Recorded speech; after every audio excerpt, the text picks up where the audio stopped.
What's up, everyone? This is D2 with Green from Samurai Gamers, and we're going to make a Nintendo Switch Arena of Valor tier list. Now, as most of you know, the heroes on the Switch are not only fewer in number, but they are also completely different to what they are on the mobile version. There's been a lot of buffs and nerfs and changes and reworks, and we have kind of found that the version that they are on is the post version 11 version, to be super redundant. So we went through all the patches, and it looks like the January 16th patch from 2018 has not been played out, so we're going to go back in time and try to figure this out, Green. Indeed. I'm going to step back into the far, far past of early 2018. Okay, so what you see on the screen here is our tier list from that time, subtracting and deleting the other heroes that aren't on the Switch. Now, instead of just posting this and having this be our tier list, we're going to switch it up a little bit for a few reasons. One is that the missing heroes play a big part in how the meta is formed. Two, there were things, we're going to be completely honest here, we have learned throughout our time playing this game, watching pros, figuring things out, and so is the community. The community has figured out certain heroes that have worked better in certain compositions and in certain situations and in certain roles.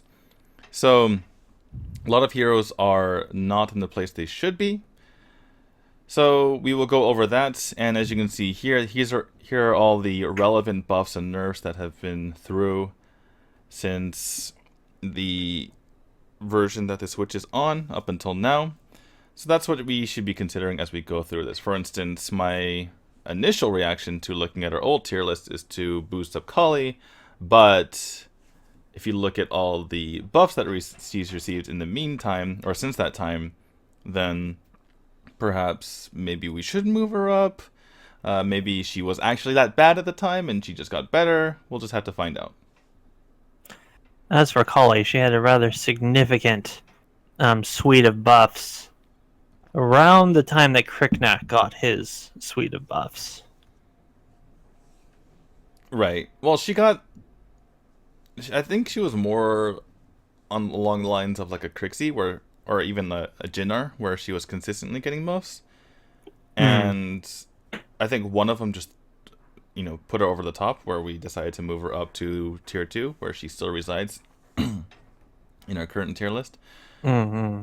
But without further ado, let's just get going. Oh, another thing I should talk about. This is going to be a little bit different from our discussion on our last tier list. That was basically explaining our thoughts. We had already decided, we had already done this talk essentially about where heroes should go, and that was just an explanation about our opinions on those certain heroes. This is a little bit different. We're actually putting together a tier list in front of you, and we're going to be kind of expressing our thoughts and doing this rough.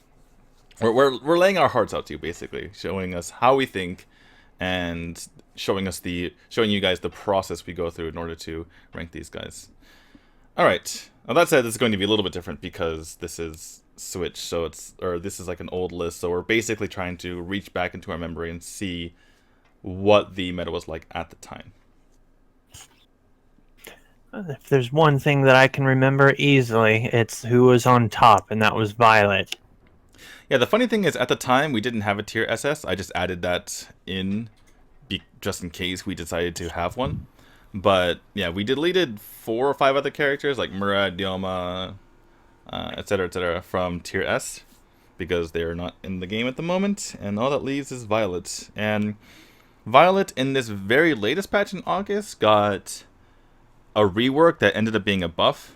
And even though it buffed her, I think it was a needed rework to actually allow her to use her second and third abilities and be an actual character, not just a tactical firebot. Oh, yeah. Yeah. That said, I think they're going to nerf her in the future, but also said is that she's still pretty ridiculous, so I think we should keep her up there. She had tiny, tiny nerfs, as you can see here, where they made it so her passive wasn't a passive anymore, but it's still fine. Tactical Fire is still on a 5-second cooldown, even without CDR, so yeah.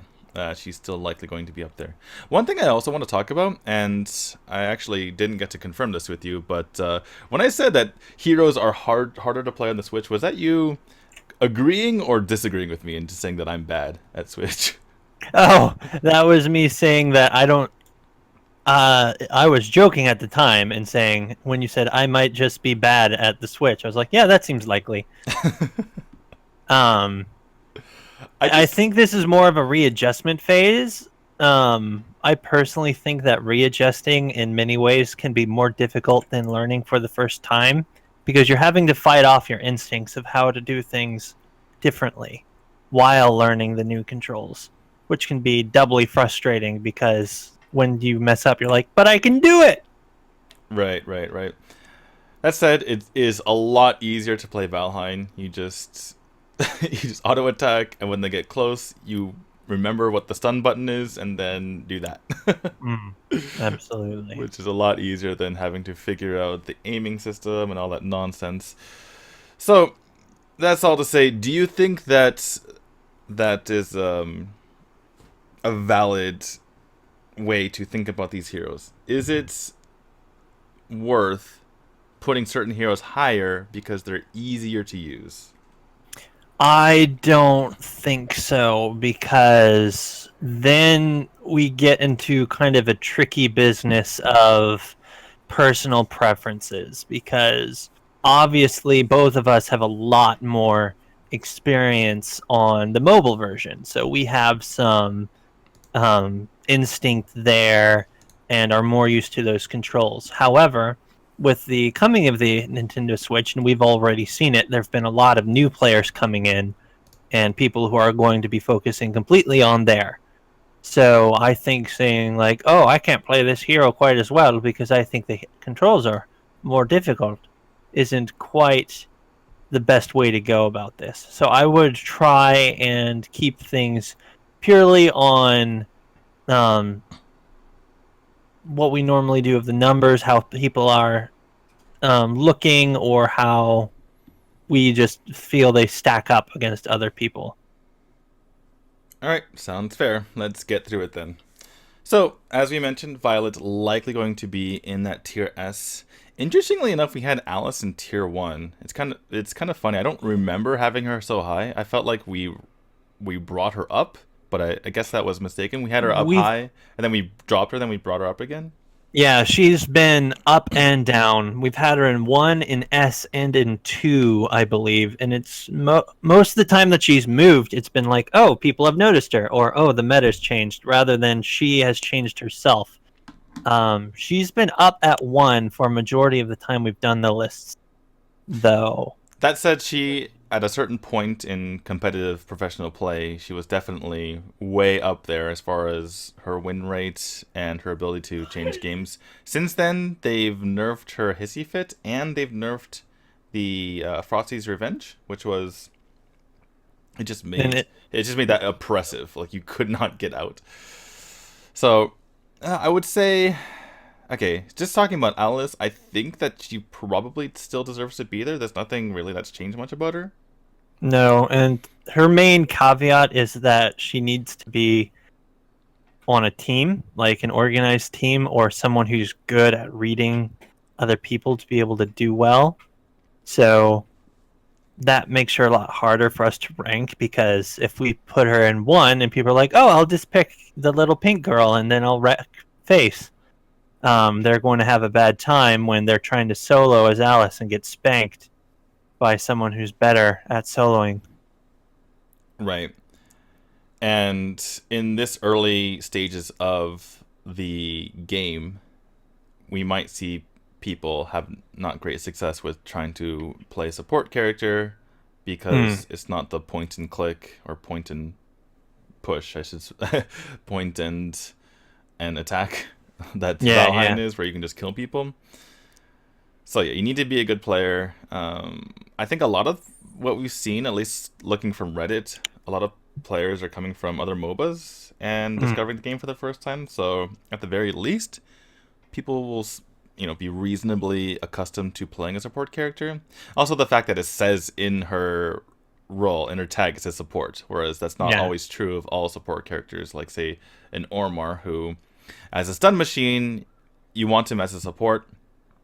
We should mention right now, for those people who aren't familiar with other MOBAs, what we mean by support, even if it's not in their like official role, it's basically characters who aren't going to be doing very well by themselves. They don't really do damage. They set their teammates up. So someone like an Ormar, he doesn't have the support tag, but he's going to be a stun machine, which means that all your damage dealers are going to have a fun time killing people. While if he's by himself, yeah, he can do a little bit of damage, but you're better off building for defense, building for utility, and allowing your team to do the killing. Mm. In a nutshell, support, you need to be with someone. So that's why we call them support. Yeah. And Alice, part of the reason that Alice is good is she's a very good roaming hero. And in this early stage of the game, people, especially people coming from other MOBAs, won't be used to the roaming meta that is picked up in the mobile edition. So, depending on how people play her, they might find more or less success. However, given her shield, I think Alice can also be an alright babysitting hero if they're playing the more traditional way of just sticking with the carry. So I think this flexibility keeps her up in a high tier. The one thing that hurts her a lot, as far as the differences from mobile to Switch, is she doesn't have the support items. Oh, this is true. So she can't like sit in the bush for forever and gain that gold. Though if she's being a good support, you're going to be getting kills. She gets the bonuses from getting those kills, so that could work out in her favor. Anyway, we think she's in tier 1. If you're not having success with her, just try to play her more as a support, or watch guides online, go to our site, see how to play her. But yeah, we want to, like we mentioned earlier, we want to rank these heroes based on how good they are if played, not like perfectly, but pretty well. As far competently, there you go. Rather than what we expect to see on the ladder. Yeah. Okay, next is Razz. Razz is a fairly difficult hero to play. He's had a few small changes. One of which was a fix to his bug, where his personal magic defense reduction didn't apply to his own attacks. Hopefully that's been fixed. Another thing that's been changed is that they reduced the damage on his passive, but they moved it from his third attack to his first attack, which was overall pretty big buff to be able to have that extra knockback immediately. Oh yeah, and it really changes his rhythm now. Moving from mobile to the Switch version, I've had to really adjust my playstyle to account for I can't just knock people in the air and then knock them back. I have to either set up the attack or be willing to stay a bit longer to get the knockback and continue the combo. Yeah, that said, there are a lot of old school Razz masters who are capable of setting that up, where you just start the game off, run into the bushes, auto attack a couple times, and then surprise them like heck by jumping and knocking them back. And they're like, wait a second, what? What just happened? Oh yeah, Fisty Face is still really good at knocking people back and knocking people down. So he does a ton of damage. His power surge is ridiculously powerful. Even if I mean, I have won games with Razz having no skill with how to play him whatsoever, but just having these annoying fireballs from forever away. So even though he's a very hard character to play, his baseline ability to deal damage with power surge and have it basically every 2 seconds you do 1 billion damage from long ways away is a big deal. So I think we're keeping him at 1. Is there any consideration to move him to S? I doubt it, right? Because Violet has the same exact thing, except she auto targets. Yeah, and it has a longer range, and it pierces, so they can't hide behind minions. So or towers. Right. In fact, hiding behind towers actually makes it easier for Violet to hit you. Absolutely. Yeah, I wouldn't knock him up. Because then also when they add the What if we put Violet in SS for now? And then... well, with this number of heroes, do we really need to use the SS yet? Yeah, true. True. I'd rather not touch that because the reason we had it was basically for Superman, who was this character is busted and everyone knows it Well, except Papa Tencent. our, our first SS tier was 5 heroes, and actually Superman wasn't in it in the time, which is funny. True, but since reevaluating the SS tier, Well, okay. At the moment, Violet is above everyone else. If we want to have like an extra tier, we can always move her up. But we'll see how that works. In fact, I'm going to do it already. I'm executive decision. We'll put her here, and then we can think about whether Razz is like above or below Alice. What do you think Razz is significantly above or below Alice? I should rephrase that. see, that's a hard comparison because it would really have to be compared to another mage, since Razz and Alice can both heavily impact team fights or their team, but in completely different ways. What I'm hearing is you have them pretty much similar. So let's keep Yeah, them there. very similar. All right, let's go to Lubu. Now, Lubu's changes since the Switch version were that he had his 1 is smaller now, but his resistance is much larger on his ultimate, Conqueror. He also had a different change that I'm not remembering at the moment. One moment, please. Do you remember? A different what now? He had another change that that didn't remember that. I can't remember another one. It might have been he gets more damage through his ultimate. I know we mentioned resistance, but I feel like he got more damage from his ultimate at 1.2. Having trouble finding it.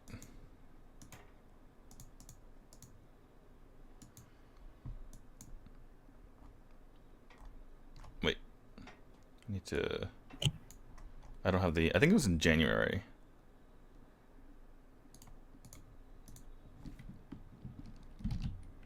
Right? I'm not sure. I don't remember this. Well, I wrote it down somewhere here. Hold on. Maybe I can just control F this. Let us see. Lubu. April Lubu tiny nerf you have written. Okay. Did they like lower his feather length? Something like that. Hold on. Why don't I have this open? That's weird. Increase his sneering potential. Patch 13 evaluation. Lubu. Oh, third strike stun duration decreased from 0.5 seconds to 0.25 seconds. Okay, not a big deal. Oh yeah. But that is a small nerf. He's always been really good. The one thing, okay, this actually might be something as far as the Switch, the difference between Switch and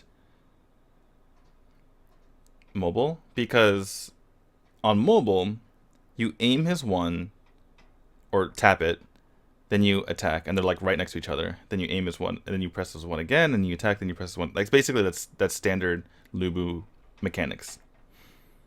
Now on the Switch, you'd have to auto attack, press A to auto attack, or okay, aim, press the ability, which would be what, L, aim, and then you have to move your thumb off the joystick, press A, and then press L, aim it again, or auto aim it, and then press A, and then L plus joystick again, then A again.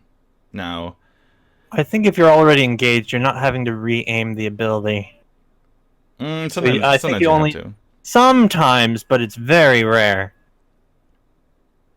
Okay. Is that an issue though? Especially because you have to like mix in the R. I guess the R is not too hard to mix in. Not really. I wouldn't really say it's an issue. And if you used Lubu a lot and found that getting in your way, you could always change the buttons around to make it an easier reach. Okay. Well, I guess we'll keep him here for now. One other thing to keep in mind is that his Conqueror looks way better.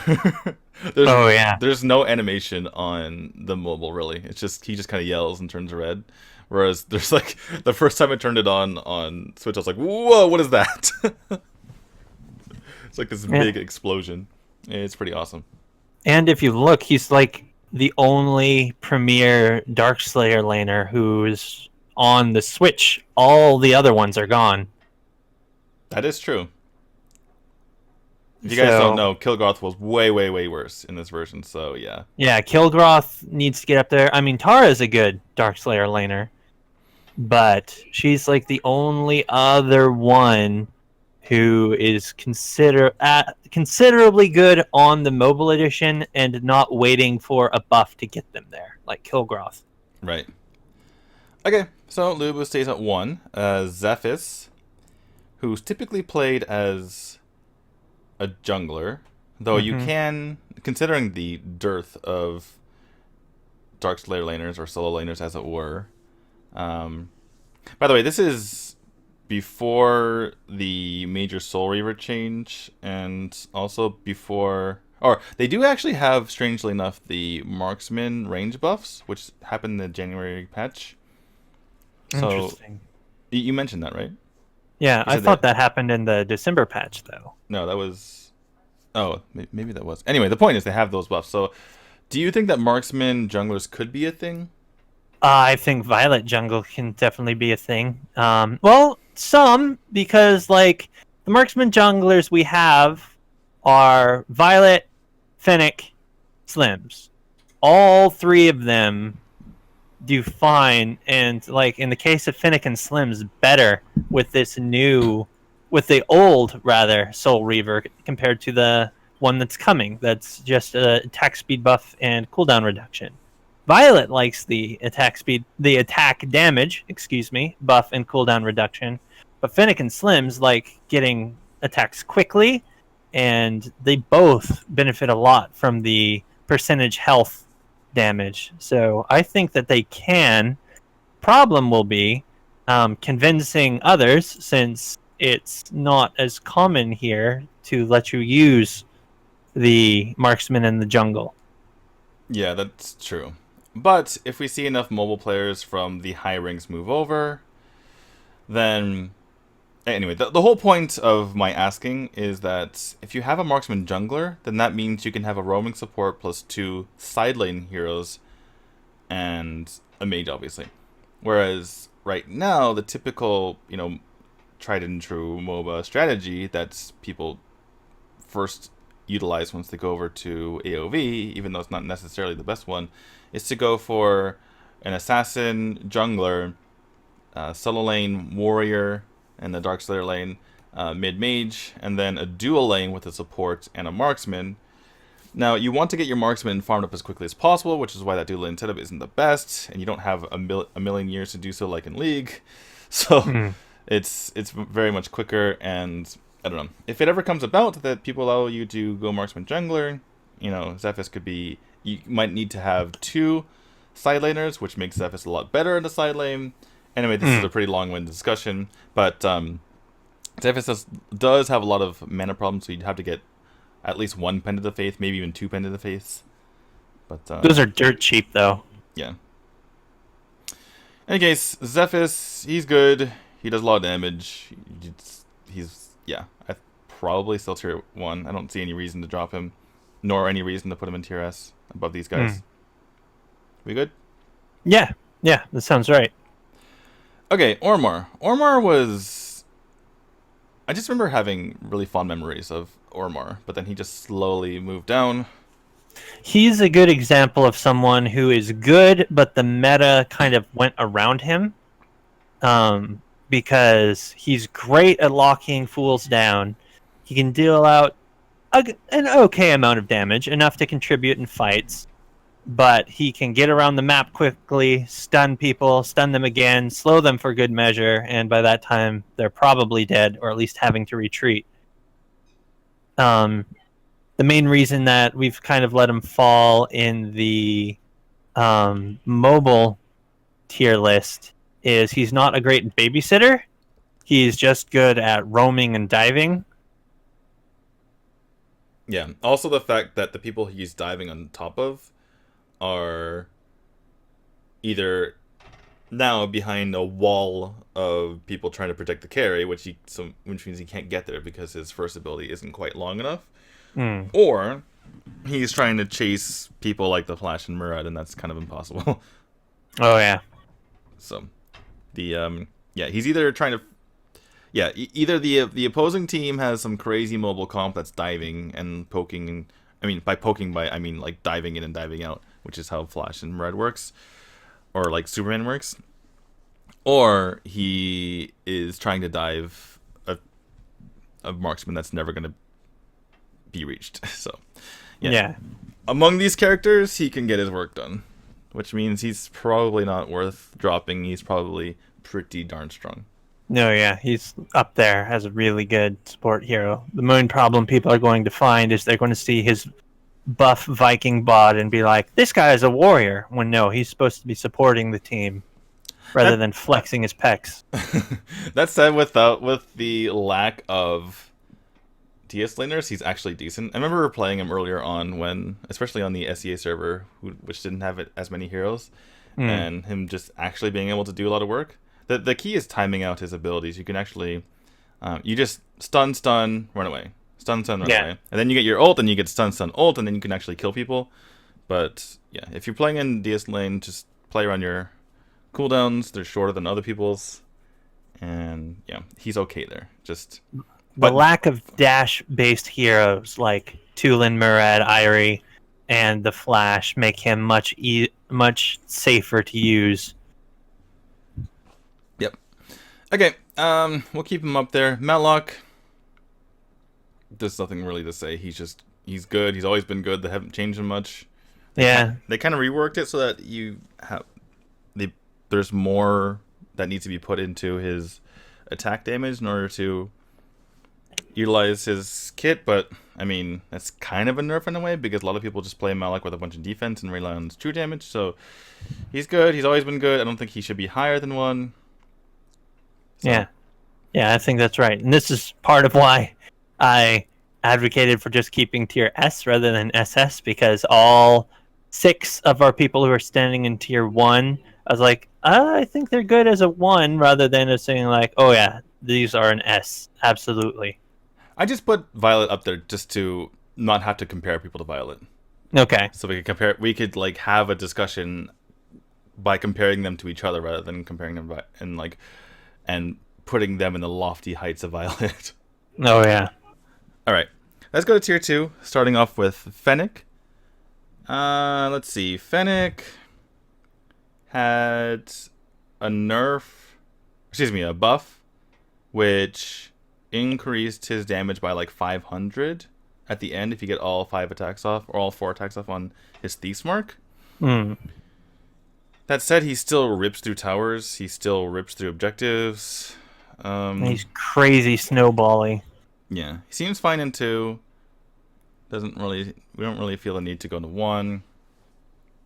Yeah, he's not up with the others, really. He has damage, but he still will fall off later game. If he's not able to snowball, he won't be able to do very much at all, especially when he doesn't have as good escape mechanisms like the untargetable buff he gets later on the Rolling Thunder. Right. Yeah. So but stays in 2 just because, I mean, he's also very easy to use for my sake. Oh yeah. Just point your Thief's Mark to the thing, attack a bunch of times, and it's dead. All right. Pretty much. And one of the best clear speeds when it comes to junglers there is. Okay, let's talk about Thane for a second, because we initially underestimated his ability to really control the battlefield like an Ormar. And to set up plays for his team, the permastun, which everyone knows about if they go to training, and the fact that his ultimate can do tons of damage to finish someone off if they try to run away, which again is harder to run away in this meta with less dashy people. That said, our latest tier list, okay, we're admittedly have him maybe a bit high because he's pretty ineffective at the moment in not just ladder but also professional play. So spoiler, we're probably going to drop him in our next mobile tier list, but let's rate him here. Does he deserve to be tier 1? I like Thane and have kept him up in the mobile list for a while. Especially in this patch, I would say yes. Just because he's very durable. He's great at controlling and locking people down, and not just one person, but he can get groups of people. His push is nice, even if it doesn't work quite as I would like to, and then it's like 3 mini pushes instead of 1 big one. But still, outside of... Well, I guess Razz has a push, but he's not using it in the same way that Thane does. Without people like Superman and latest hero, Yibbeneth. either Yibbeneth or Ebeneth or Wybeneth. Why Beneth? Why, Beneth? Why though? Why, Beneth? Why? Yibbeneth is such a joke, He's going to be one of the best people for like knocking people back. So I would say that bumping him up is deserved.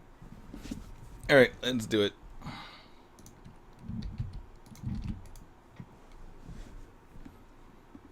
Yeah, he's just, with the cast of characters we have here, his ability to push people back and the fact that they're not really going to be able to get away from him very easily and literally disappear like Murad or something like that is a lot better. All right, Slims. Let's take a look. Slims had a lot of just like small tweaks here and there. I'm trying to remember if he had a big one. I think he had one big buff around some part. Hold on, let me just control. See, I'm not even sure if he had a big one. Okay, small. As far as I know, it's been a whole bunch of small ones, and his people's opinion of him has been up and down.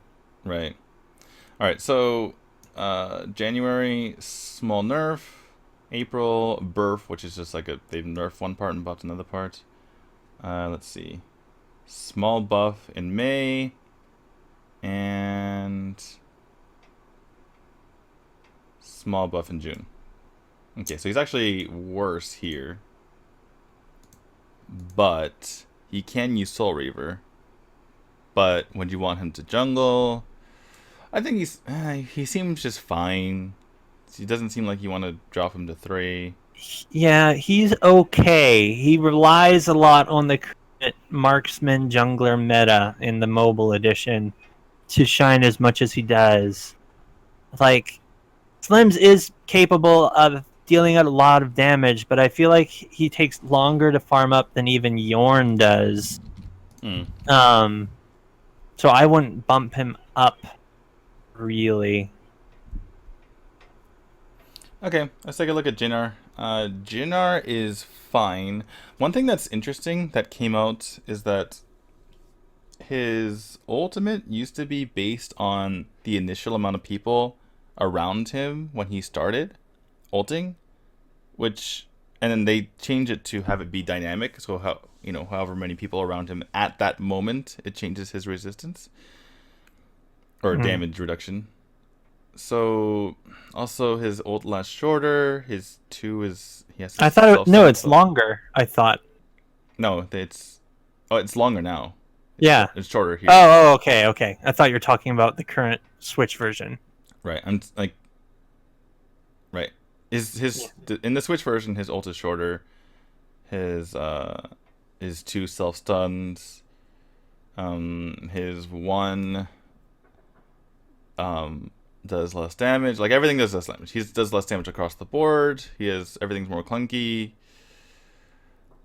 The thing is, we thought he was like decent at the time because you can kind of get in there. Part of the reason we had him there is because we saw a lot of success in competitive play where Jinnar just kind of gets in there with his 2 and wipes people out, which I suppose he can still kind of do. It just feels bad because you don't completely demolish people like you can right now. I think you're comparing him too much to his current state in mobile, because at the time we had said like JNR is the most perfectly balanced hero. He's not too strong, he's not too weak, he's just good. Right. While that might not have been true, I still think that he's a decent hero. At the very least, I don't think that he's bad, which is normally what I think of when I think of dropping people down to tier 2. Or 3. Or 3, rather. Yeah, I think that he's a good fit for 2. Another who's not here yet that I think is almost prototypical to, or at least she will be when she releases, is Astrid, and that she's good, but she's just not as good as everyone else in her role. Yeah, that said, I was playing a casual game the other day and this Astrid, who I saw a few times in our games, was demolishing Yebanet, and I was like, what are you doing? That's good. I really like Astrid. Thinking right away she can dodge part of his ultimate by going invulnerable. Yeah. And good Astrids are actually really scary. They use their ult at the exact right time, and then it's like, oh. and that's a good example of tier 2 in that they can succeed and they can do really well. The problem is it takes more to get there than it does for someone in tier 1. So in this case, like Lubu, a Lubu player won't have to work half as hard to get as strong. Well, not half as hard, but you know what I mean. It's easier to contribute more, even though they're still capable of a lot. And I think JNR is kind of right there right now, especially with how scant mages are at the moment, especially rather good mages. Like in tier 1, we have Razz. In tier S, we have no one. Right. And if they follow the same pattern that they did in NA, it'll be a while until we see one.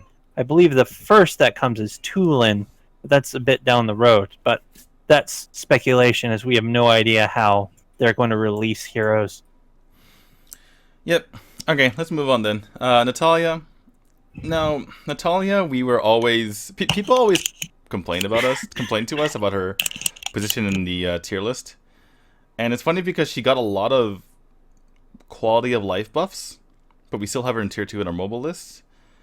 And the reason why is because other heroes have passed her by to go into tier 1 and S, but that didn't necessarily drop her because of those quality life buffs kept her there. That said, she might be moving up considering her popularity in competitive play at the moment, and the fact that those quality of life buffs combine with the fact that people are really good at setting her up now is a thing. But the point of what I'm trying to say is, at the time, she still did a buttload of damage. Quality of life buffs aside, if you can land her skill shots, you're going to get melted. Yeah. And it's really nice when wanting to roam as a mage, because just hit them with 2 and then 1, and the wave's dead, so you can go ahead and walk to another lane. Yep, that hasn't changed at all. Yeah. So, the main problem we had with her before, and this is less of a problem now, since, again, there's less mobile heroes, is how she doesn't have an escape mechanism, and all of her abilities are skill shots, so it can be hard to hit if you're not used to their traveling. Right. And just to remind you of what her quality of life buffs were, both her 2 and her 1 travel faster, which is really good for her 2 in particular in order to land that so that they're stuck in place. Her ultimate, now she can, even though she's immune to stuns while she uses it, she can remove stuns to pull it off in the first place, which is a big deal, so you can actually get your damage off. What was the other one? Oh yeah, she gets cooldown reduction on her 1 if she hits it, and there's also like a mana buff there. So just all quality of life adjustments, no real like damage. Yeah, her damage has always been high, and they've never lowered it. Alright, let's go to Tara, who... Why did we have her 2 again? I'm not sure. I think this is when we started being like, oh yeah, if you just buy Curse of Death, she gets countered. But that we've decided that's not a great logic necessarily, since Curse of Death is such a bad item, and it's hard. Tome of the Reaper is better, But Curse of Death almost never fits in a build. Right. It's hard for the opposing Dark Slayer laner or solo laner to have time to build it up before it becomes annoying for her and actually kill her. And besides, she gets movement speed with her ultimate anyway, so you can just run away. And you have to continuously attack her for that to go off. And she can counter Curse of Death being purchased by getting Amulet of Longevity, which will still help her even if the person doesn't get Curse of Death, so she doesn't have to go out of her way in her build to be able to do it. Well, Curse of Death, you're basically giving up an item slot just to keep Tara in check. Right, and the people who are most benefited, or the Curse of Death fits in their build the most, or, Tome of the Reaper, as far as the mage is concerned, they're across the map. So they're not going to come across it very much, so it's not really worth buying in the first place. So yeah, she did have a few switches. The biggest of which was she gets 3% of her HP back when she uses her first and second ability, which is really nice. Or that's in the mobile version. She doesn't have that in the Switch version. So that said, she is very durable, and she doesn't rely on mana, and she's fine. Yeah. Okay. Chognar. Why is he in 2? I thought we had him in 1 a while back because he was like in Korea they love to play Chognar, they love Tara, and they love someone else. I can't remember the third one. But because I remember translating specifically the 3 kings of Korea. I think it was because people didn't know how to play him, and we were skeptical that I think we had Chognar with a mark on him saying okay, he's this high if you can actually play him and actually get off your chaos protection for your team, but people are bad, so therefore this is his average. That's true. And I remember for a long period of time we just never saw him picked, which led to, well, how do we know if he's good? We never see him. Yeah, which seems to be people's mindset these days. This is why we do tier lists for you guys, so you know who's actually good, not people you see on ladder. Don't trust yourself, trust us. Okay, so it sounds like we're putting him in 1. I think he should go up in 1, because as far as I know, he's going to be essentially the same character as he is in mobile now. I don't know if they've changed him at all. Right, and if you look at the heroes here, the same heroes that he countered before are the heroes that he counters in the Switch, right? Mina with her Dark Dominion, Kresh with Metamorphosis, and Malak with a Shock. So yeah, seems good. Okay, let's move on then. Arthur we currently have in 1. We moved him up just because we decided we like him. Is there anything? He wasn't really buffed that much. He got a tiny buff in April. A tiny buff. I think part of the reason we decided that he's just consistently useful, even if he's not super carry. And this is also when tier S was starting to fill out, and we were like, Arthur could go up in 1. And it was giving people who caused us grief a lot of anger, which was very fun.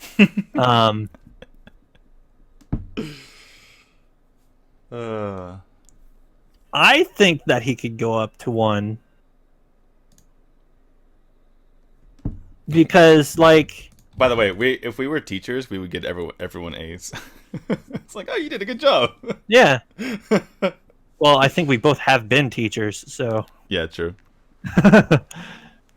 Yeah, he's got damage, he's got durability, he can run around like Usain Bolt. He's just all around useful.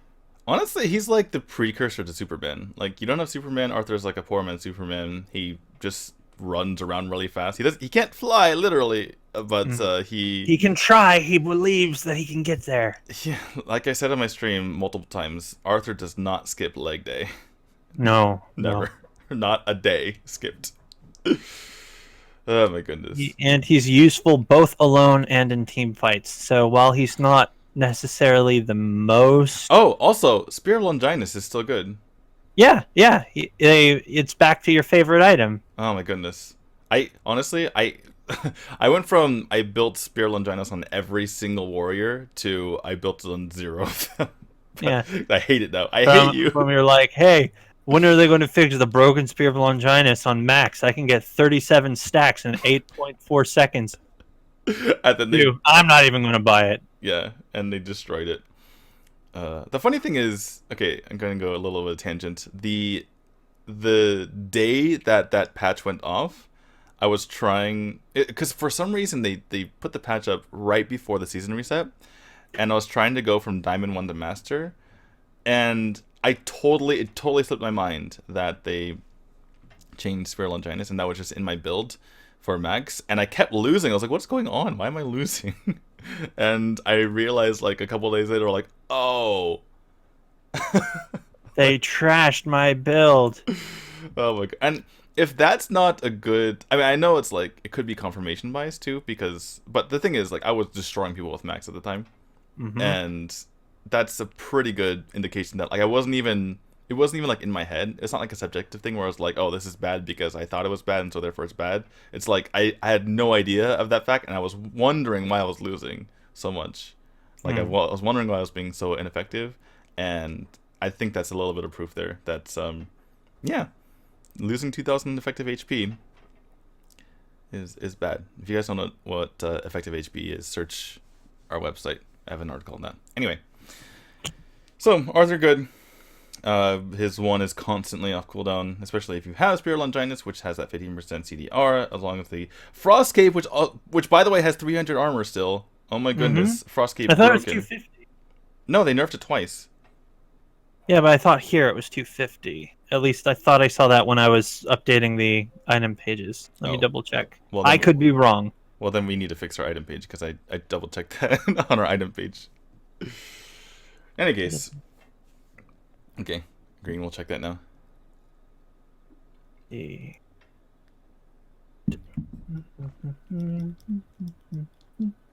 Nope, you're right. 300 armor. It's disgusting. Yeah. It's so good. Like, people still use Frostcape, and it has 100 less armor. 100 is a lot of armor. 100 armor is like somewhere, it's like 1,200 effective HP, essentially. It's nuts. And yeah, and you get the crazy passive, and oh my goodness. Frostcape was a broken item, and now it's again broken on the Switch. Get Frostcape on like everyone. So yeah, Arthur can get Spear Longinus, Frostcape, and he is nuts with those. And he's probably one of the best practitioners as far as using those. Maybe like Lubu or something like that. Yeah, especially since he can get stacks of Longinus on people super fast. Yeah. His first ability, if you guys don't know, applies 2 stacks, because every ability hit is 1, and then every attack is 1. So he uses that, gets 2 automatically. He uses his second ability, and the swords, every time it hits someone, that's another stack. So it's pretty good. All right, we've waxed poetic about Arthur enough. Going to Gilder. Now, Gilder we had high because he used to be... We thought he did damage. Right. Okay, so here's the backstory. Gilder, before we were playing the game hardcore, was broken. He was like super tier S. They nerfed him pretty hard, but people were still using him. And this is back in the day when people weren't great at the game. So he did reasonably in games that we were playing. This is all to say that we weren't totally the experts that we are now. And Gilder, we dropped him a small amount because of the fact that he went from amazing to, not so amazing because of the nerf. But it turns out they completely destroyed him in that nerf sometime before we started playing the game. Is my timeline correct? Did they nerf him? I think so. Yeah. I don't remember seeing the nerf specifically, so I believe it happened before the SEA launch, which is when we started doing stuff. Yeah. So he could be as low as 4. Like we consistently moved him lower, and we felt bad about it. We're like, he's just not that good, and then we're like, yeah, he's trash. Eventually. Yeah. So he's definitely 3, I would say. Could be 4. Well, we'll just take him off the board for now, and we'll compare him to people later. Yeah. All right, Wukong. Wukong. Let's see how much stuff has happened to him. He had a buff in April, which was, I believe, the ability to go invisible. Which is huge. Right. That said, he is the RNG master and does a buttload of damage. If you guys don't know, the extra base damage on his abilities, or like the on his passive that applies to attacks after abilities, that's included in his crit. So he actually does like double, or not double the crit damage, but like his crits do way more damage than normal people. Normal people, when they have an attack enhanced by ability, only the part that scales with attack is multiplied on critical attacks, if that makes any sense to people listening. So I get the long story short, his crits do more damage, which means he can completely demolish someone. Obviously, that relies on him getting crits early.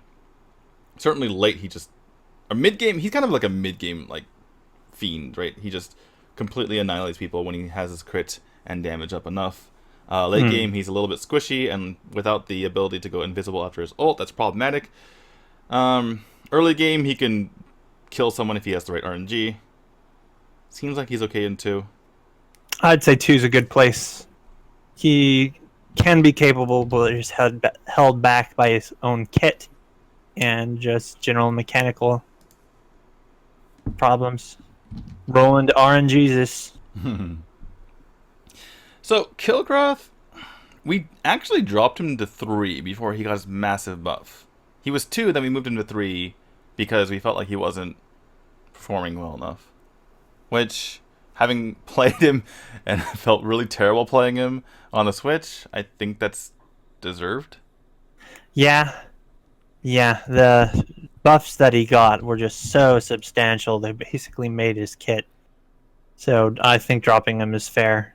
Yeah, we wised up on Kil'Groth before the buffs happened, so we actually dropped him to 3 after this particular tier list, and then we moved him back up to, I believe he's S now.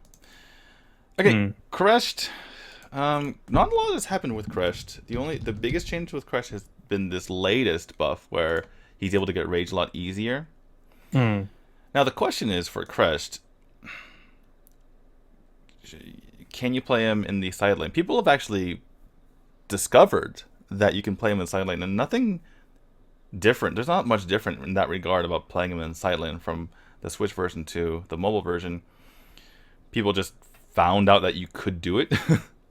Yeah, and especially with how few side laners there are, I think that it's possible. I personally wouldn't like it very much, but I also am not a big Crushed player. Well, okay, he actually used to be played in the solo lane way back when, but it didn't make much sense. And then people stopped doing that, and then they're starting to do that again, because what you can do is, if you're playing against a particularly oppressive side laner, then you just shield, push him away, clear the wave, run away, you're good. And you build after hit effects like Omni Arms. You have Mantle of Ra to clear the wave faster. And the whole thing is to be able to flex with Crushed, whether so you can flex him onto the support or flex him onto the side lane. And that's really important in professional play, because what happens is you pick a Mina, who's one of the stronger heroes in competitive play right now. The opponent picks a Chognar to counter the Dark Dominion, and then you pick Crest to have 2 waves of huge CC kill the opponent thing. So, and then one of those has to play the side lane, so you put Crest there. That's how he's been working lately. I think he's fine in the side lane. The reason why we're going over this is because his buff in the latest patch allowed him to build rage much quicker, which made him much more viable as a support hero, because you don't have to worry about auto-attacking all the time. You can actually just use shields to do so. So, I would say, without that buff, he is much more... You'd like to play him in the side lane a lot more, because otherwise you're not getting your ult off as much. That said, in regards to his tier, his ult is pretty nuts. I don't know. His ult is nuts, and I'm just debating on if we should bump him up to 1 or keep him in 2. No, I was actually thinking whether we should go 2 or 3, but I want to keep him in 2. Yeah, I would keep him in 2. Yeah, okay. We're keeping him in Definitely. 2. I would not knock him down. The clunkiness of his ult, like, it cannot be understated how much that tiny change, that little change to the amount of rage he gets from alternate sources than auto attacking, has made him so much better just because his ult is that good. Mm. So yeah, he does not deserve to be in 1, I don't believe, because it's just very, very clunky still to get your ult, and also you can't flex him onto support very easily for that reason. Okay, Yorn. Yorn we hated at the time because people were just picking him because he was free. That said, I think all the heroes, or like most of the heroes on Switch, are free. No, they stopped. That's over. Oh, they stopped it? Darn. Yeah. Is he, so how free is he right now?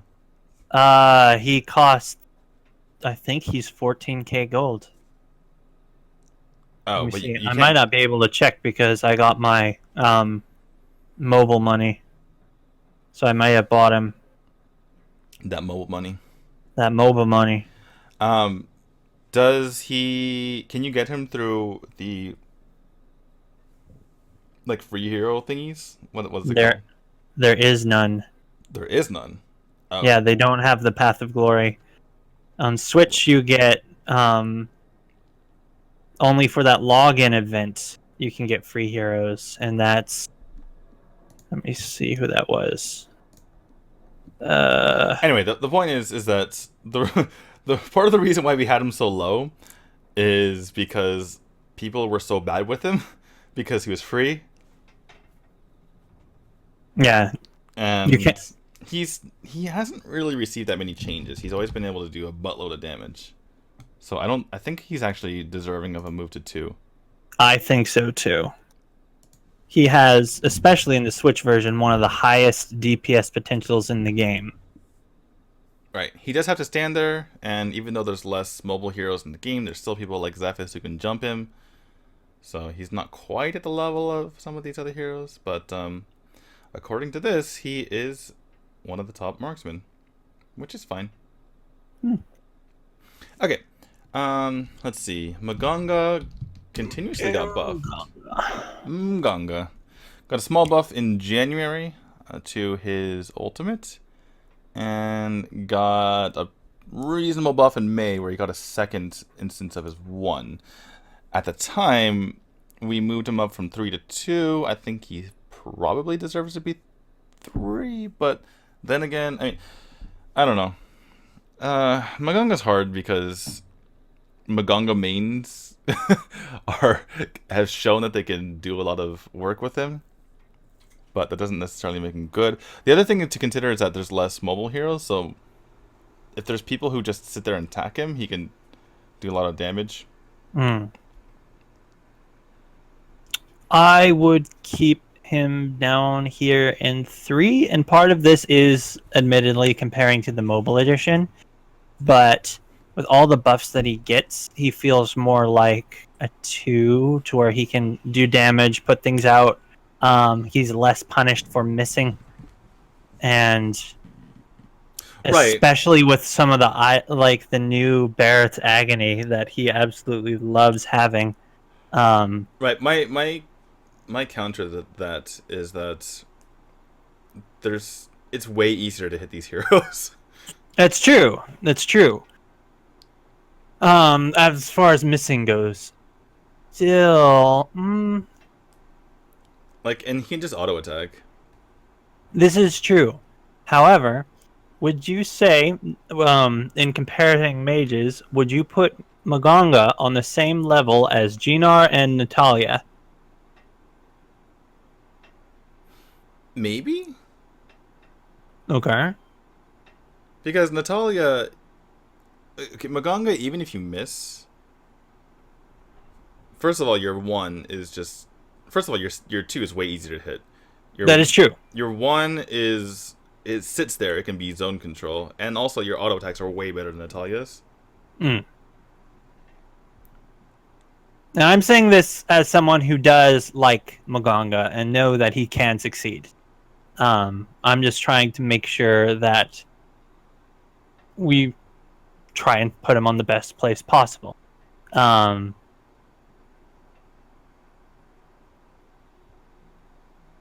He could be moved up. I'm not entirely convinced. However, I do know that he is capable. He can do quite a bit of damage, so I wouldn't write to my senator if he gets moved up, demanding justice. Uh, this is a tough one.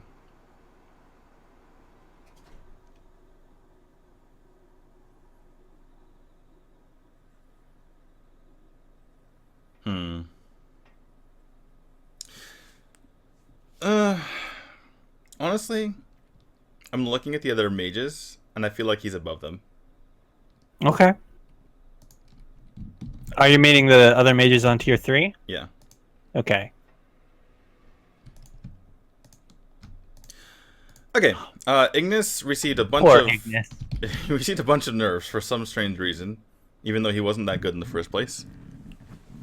This is before all of those nerfs, so, or at least a lion's share of them. Right. He did get nerfed even before this. Yeah, his ultimate used to do always his ultimate too. It's so I honestly don't even have a good feel for him. That said, Frosty's Revenge is not nerfed at this time, and Frosty's Revenge is like his best buddy, his best pal. Oh yeah. So I don't think he's worth moving to 2, but I don't think he's worth moving to 4 because Yeah, I think that he's a good 3 hero right now because especially now that there are people who really like Ignis and have figured out how to be really annoying with him. Maybe not kill with him, but they can play him as a semi-support mage who can also do a little bit of damage as well, maybe. Yeah, he's fine. Just don't build him too tanky, guys. I know Yeah. you like. Just please. Anyway, I mean, build him kind of tanky, but don't. He needs some damage, especially because he's not quite nerfed yet. Alright, let's move on to Pura. Pura, we had this low, but then you had an executive decision to move her to 2 for a while, which we eventually moved her to 1 after her huge buff in the August patch. Now, do you stand by your move? You're moving her to 2 because there hasn't really been much else. I think so. I think that the healing alone can be really good both in team fights and in sieging because it turns having to back after a team fight because you're low into being able to take a tower or go to a epic creature if you don't have quite the space to take a tower or would have to wait too long on a minion wave, which can push you much further than like, all right, we killed him, now go back to base, we're all low. In the lane, her chain stun can be really annoying and good at setting up or occupying enemies as the jungler comes into gank. And yes, her ultimate isn't half as good as it gets when they change it. She can flicker ult though, like the other. Yeah, it's not useless. And if she can get good positioning on it, she can set up a good fight. The counter is that she doesn't have the support items, which makes her a lot worse. The other thing is, I think one of the most useful parts about her is early game. If there's a lot of poking in the early game, she allows people to stay in the lane and perhaps get more farm because of that. We'll move her to 2. I'm not the biggest fan of her without her moving 3. Love that moving 3. Okay, we'll move on though. Cricknack. So even before Cricknack got a major rework, he had a couple of buffs before that as well. So he's gotten buff, rework, which was a pretty big buff, and then another buff. So yeah, he seems like he deserves to be 3.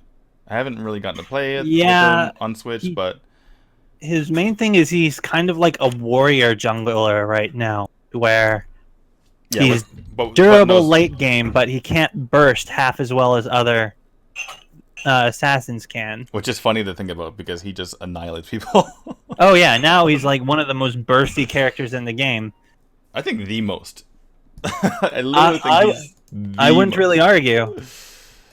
Like You literally like I will jump on someone with Crickneck and I'll try to use my other abilities. And I'm like, oh, they're already gone. Yeah, It's like indeed. DED.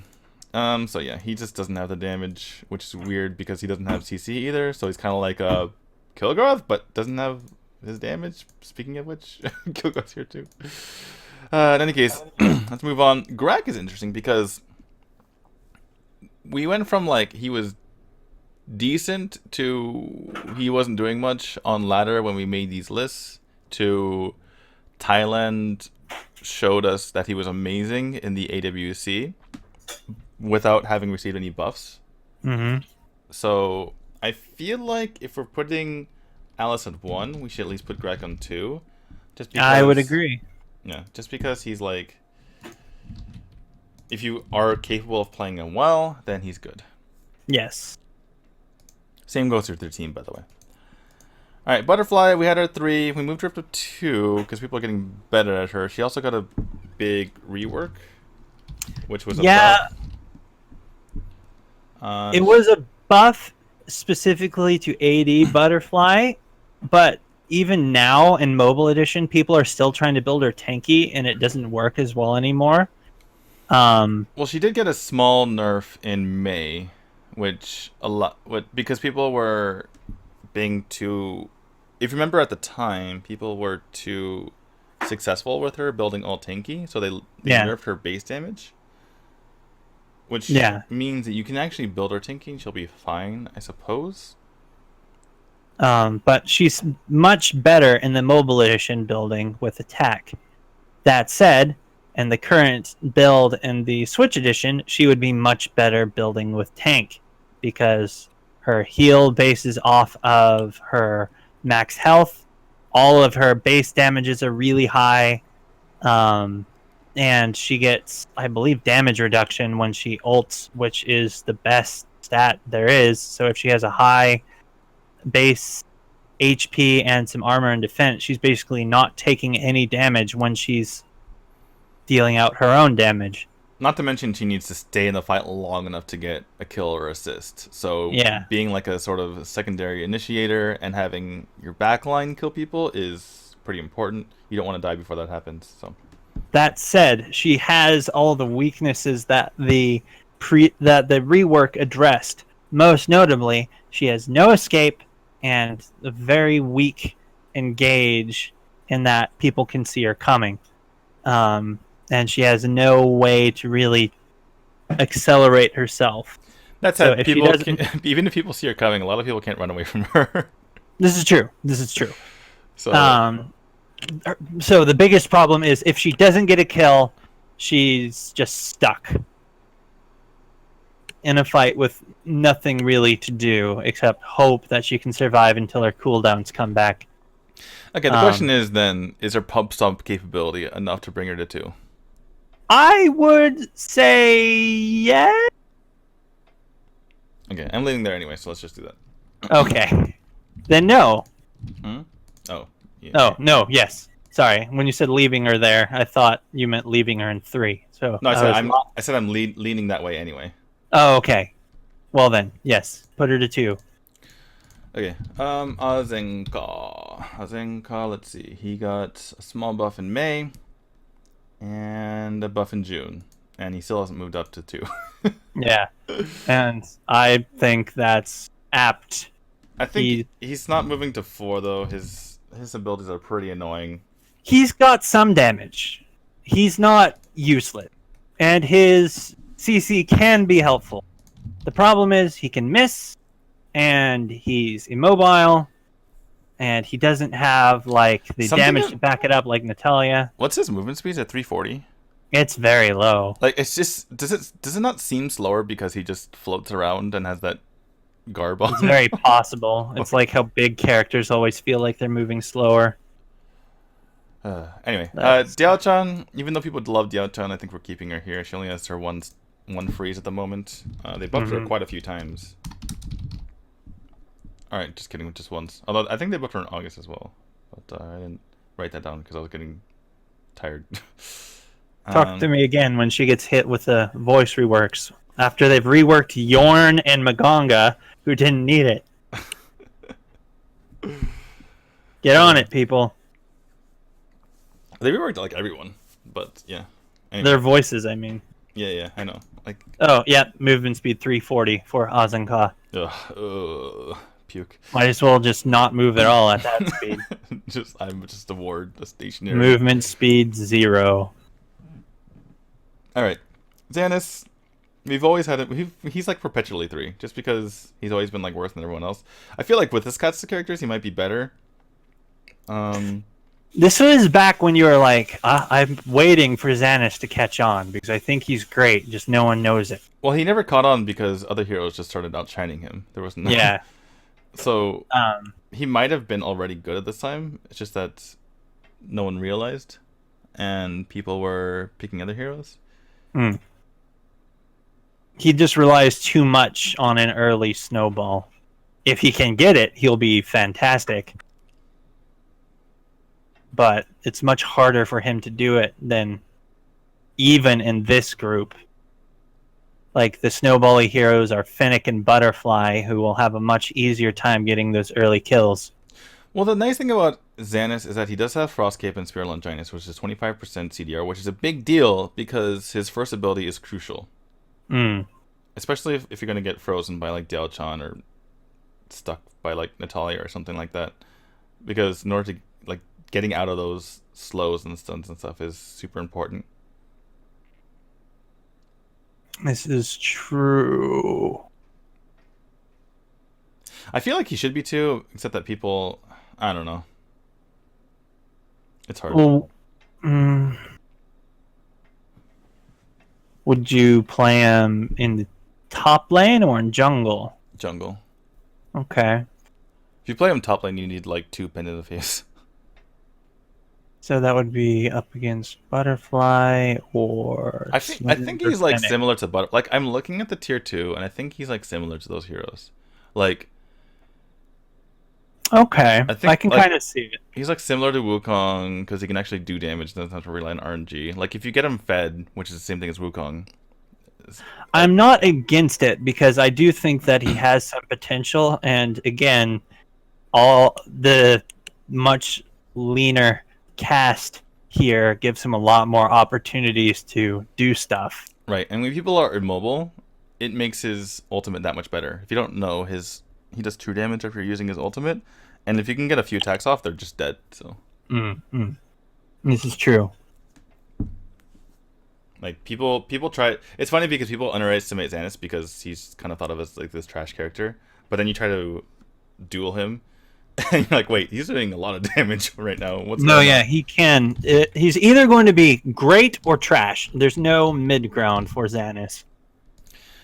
Okay, Crixie got a lot of buffs. She wasn't very good before. I think she's fine here. She does pitiful damage in the early game. She can scale to damage later, but it takes way too long to get there.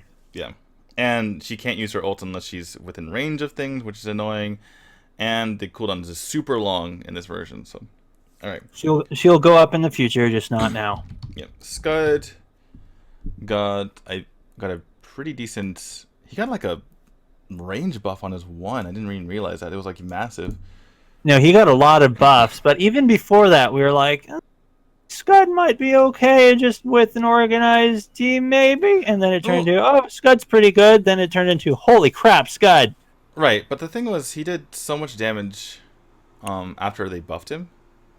And that, without the damage, he doesn't do enough in his role, which is to be a Dark Slayer lane character. It's kind of funny because you look at his kit and you think perhaps he's a support because he has a lot of CC. But it's just not enough.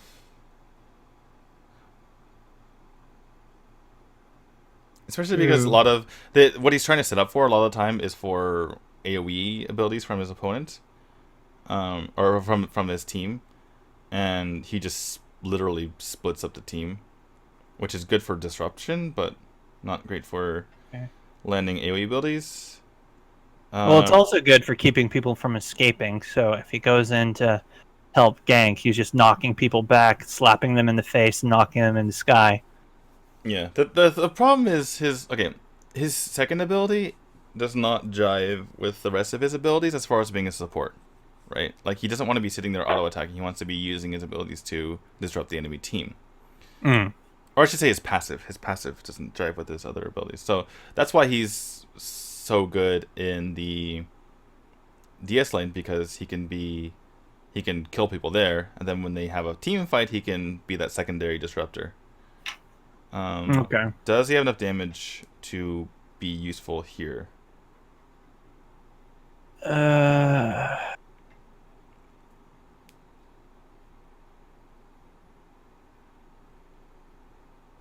not sure. I'm not.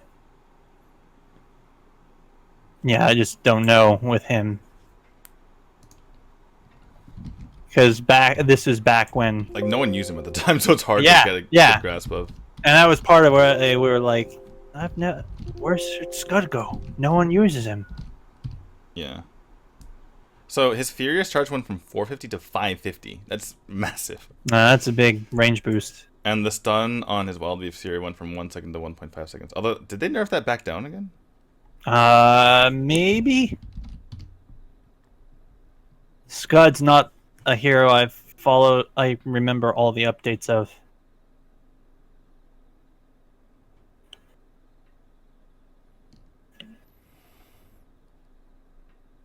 Oh, Power Glove, the charge went from 60% max damage to 100% max damage, so they massively increased the damage in June.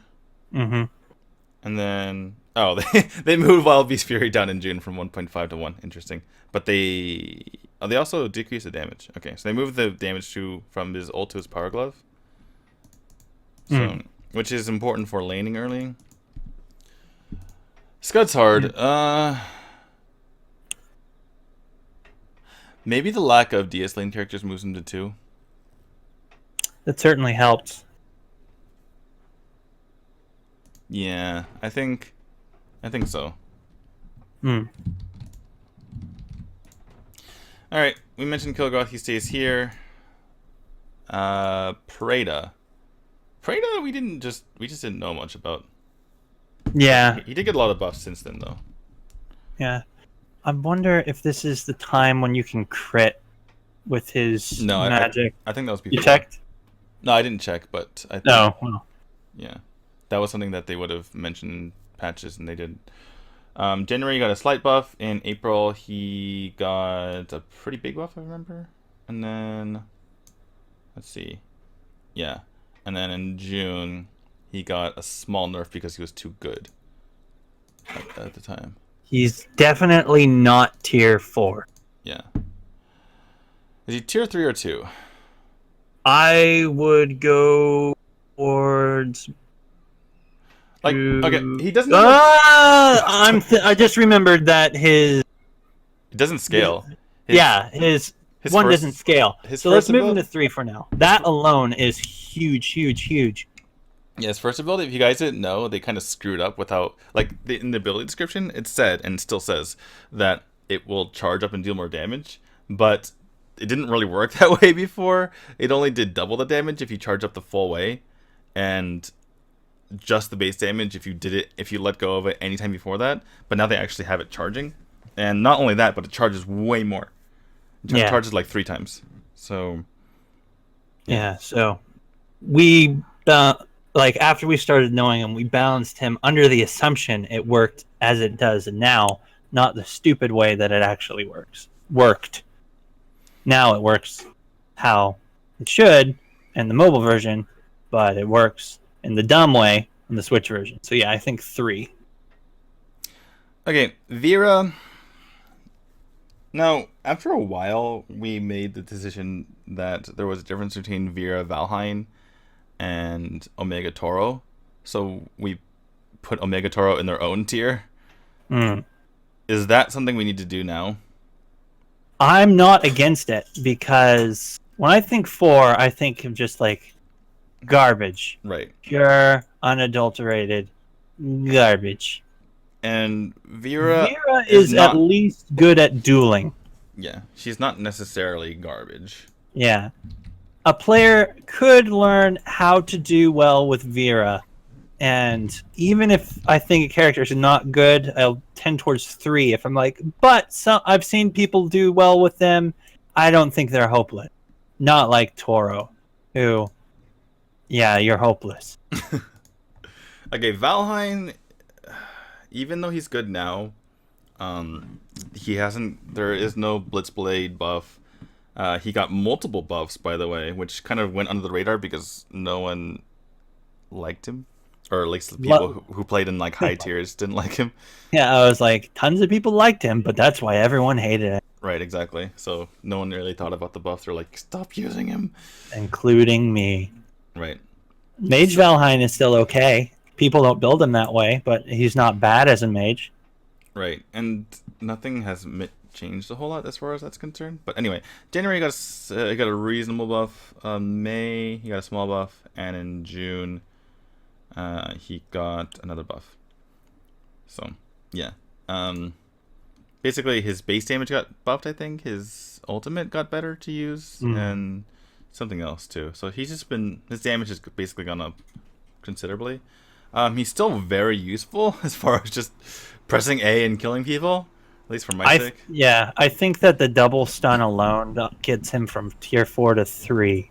Right. I know he's out of. He's definitely out of 4. He's for sure. Yeah. Not Omega Tor level. Yeah. But the question is if he's 2 or not.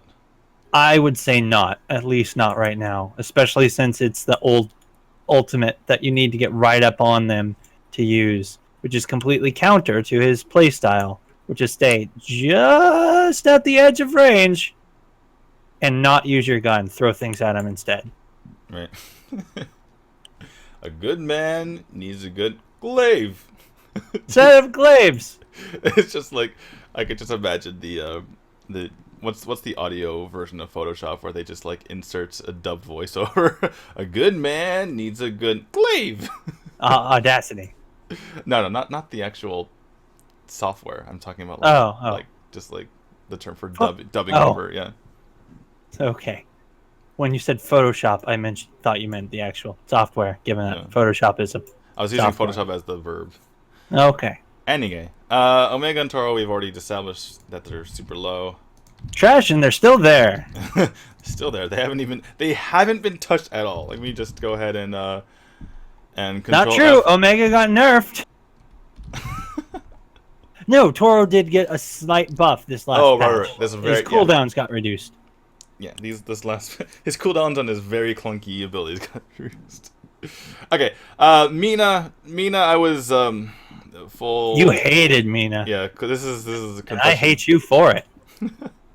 Mina, I was like, she doesn't do anything. Why? She's so useless.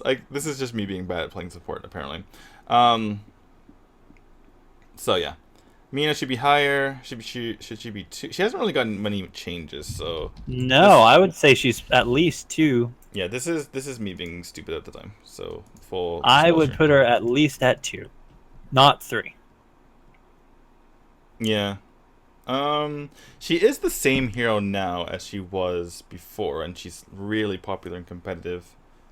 Her main problem is just she's not very good on her own. She needs the team to follow up. Right. She doesn't follow up, she just dies. I like putting her in the same tier as Greg. I was just looking at tier 1, and it's like in this meta, in this sort of hero pool, I think Ormar is just easier to use. I wouldn't argue that. And Ormar, it's easier to see what he's doing. While since Mina and Grak pull people in, people aren't expecting them quite as well. Because a lot of players are bad at following where the enemies are. Or sudden movements that the hook or scythe would cause. I just think that, I don't know, it feels like Mina and Grak in this particular edition are below Ormar and Thane. Unless you want to argue otherwise. No, I'm okay with that. So yeah, I put her at 2. Okay, Illumia. Hmm. What's happened with Illumia? She's gotten a few buffs, but not She's like. She's gotten a few very small buffs. Tiny buffs. She's fine. She's not 4. Yeah. But I think she's at best 3. Yeah, there's nothing. Yeah, she doesn't really compete, and with the mages in 2, and her ult is just as like crappy. I mean, honestly, her ult has gotten better since this time because it messes with Xenial. It can, and there's like multiple heroes it can mess with. It can, you know, combine with people like Yevoneth, like Arum, stuff like that. Like, there's just way better ways to use it now. Yeah, it's has its uses, but generally, if you're walking and you see it, just keep walking, and she'll miss. Right. It's best to, like, if you're good with her, you can use it in like a crazy team fight, and it can be devastating. And if you're really good, you can maybe snipe out an epic monster. But other than that, it's kind of just Yeah. So. All right, Kali. I'm just instinctively moving her to 3 because she's always going to be better than the Mega Toro. Okay, she got a, let's see, she got a rework in January, which is a slight nerf I wrote down. I got a buff in April, got a small buff in May, got a tiny buff in June, and got another small buff in August. So, she probably was this bad earlier. Yeah, I think that she's 3 until she gets at least a few of the reworks coming. Yeah, some of the buffs that she got were quality of life, and they're really important for her as far as quality of life goes. Oh yeah, like the camera moving back when she ults is really big. Yeah, and her first ability taking forever to cast is really annoying. It's like, let me put this puddle on the ground. Hold on, give me a second. There. Yeah. So, at least for right now, I'd put her at 3. Okay, last but maybe least, Gilder. Is he trash or is he 3? He can. I'm going to say 3. Yeah, he can get in there and use his ult. Like that his by ult itself. Can help. That by itself is good enough. Yeah, to be his ult keeps him above 4. His 2 can stun from a distance. If a player is rather good, they can lock someone down for a little bit by hitting 2, hitting 1, and then ulting. Or even just 2-1 can hold someone down for a teammate to come in. So there are things to do with him. He doesn't stun himself to remove stuns. I want to make a tier 3.5 for him, just to like, because I feel like he's below these here 3, but he's better than the 4. Oh, we can do like a Thailand list to make him a tier 3. How many 3s does he get? Just give him 6 4s. Is 6 4s equal to 2 3s? I don't know. This math is so weird. I don't get it. Oh my god. Okay. Sorry for making fun of Doizer's list. But He's a respectable player, and we respect his opinions, but that formatting bit we do not understand. What is AAA more or less than double S? Where is it? What? I don't get it. Okay. Anyway, that's our list. Violet moved on to S by virtue of no one else being there. We could make an empty ass list. Just like, that's how good Violet is. They do that in like NBA draft tiers, by the way. They're like, this guy is a superstar. None of these players are even a level below him. Tier 1 is empty. And then we get to the next. I've seen that before. It's kind of funny. If Superman was here, then I would consider that. And like, busted Superman. Yeah. But I don't think Violet's quite there. By the way, just another rant. People complain like, I don't think the Superman deserves to be an S anymore. And then recently he starts like dominating GCS once again, and it's like, okay, guys, no, let's not overreact. Still good. It's like 2 weeks of play. Oh, let's you can't overreact to that. Anyway, yeah, he's just not as good, and people didn't have a lot of practice against him since he was continually banned. Yep. Okay, well, guys, that is our tier list. Hope you enjoyed. This is generally how we do it when we do the full list, except it takes a lot longer because there's 70 freaking heroes. But, yeah, this was fun. Hopefully this provides a good guide for you guys starting out on the Switch, and for those of you moving from mobile to Switch to remember how these heroes were. And look for this to be on the site pretty soon. We'll make a separate tier list for the Switch. We'll post it up there. And we'll see you guys later. Anything you want to add? No. All right. See you guys.